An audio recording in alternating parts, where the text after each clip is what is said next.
aujourd'hui, on est là pour l'inauguration de ce nouvel appareil radiologique. Qu'est-ce que ça apporte concrètement aux chênes, cet appareil? Cet appareil de radiologie est un élément, j'allais dire, très important, qu'on attend depuis de très nombreuses années. Et quand on a un problème de diagnostic, d'identification de lésions, par exemple, on est obligé, nous, d'aller dans un cabinet vétérinaire pour aller vérifier et faire la radio. Et donc ça déplace l'animal en stress.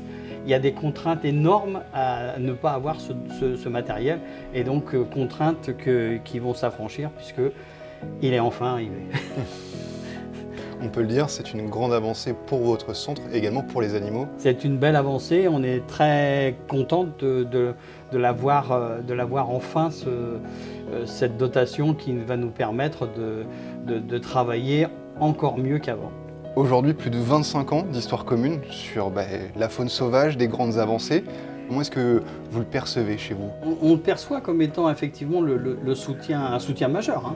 La Fondation Brigitte Bardot, pour nous, c'est une fondation fondamentale pour notre travail au quotidien. Ça fait de notre centre comme un phare d'avoir ce soutien de la Fondation Brigitte Bardot. C'est vrai que nous, quand on arrive ici, on est obligé de penser au premier combat de Brigitte Bardot, qui est le combat historique, celui des phoques, qui fait vraiment sens avec le travail que vous faites ici. Est-ce qu'aujourd'hui, vous auriez un message de sensibilisation à faire passer? Déjà, le premier, c'est pourquoi ils arrivent ici. Dans la quasi-totalité des cas, c'est le dérangement. Aller les déranger, ça devient une catastrophe. Quand la mère est séparée du petit de plus d'1 heure, 1 heure et demie, elle ne le retrouve jamais.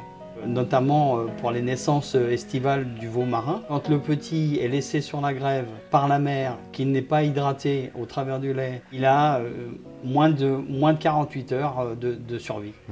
Donc c'est une des raisons d'arrivée des phoques chez nous. On a parlé des mauvais réflexes, vous nous avez dit ce qu'il ne faut pas faire, et concrètement, si je suis confronté au cas, qu'est-ce que je dois faire? Alors, confronté au cas de rencontrer un animal en détresse. C'est bien ça. Le ramassage, obligatoire cette fois-ci.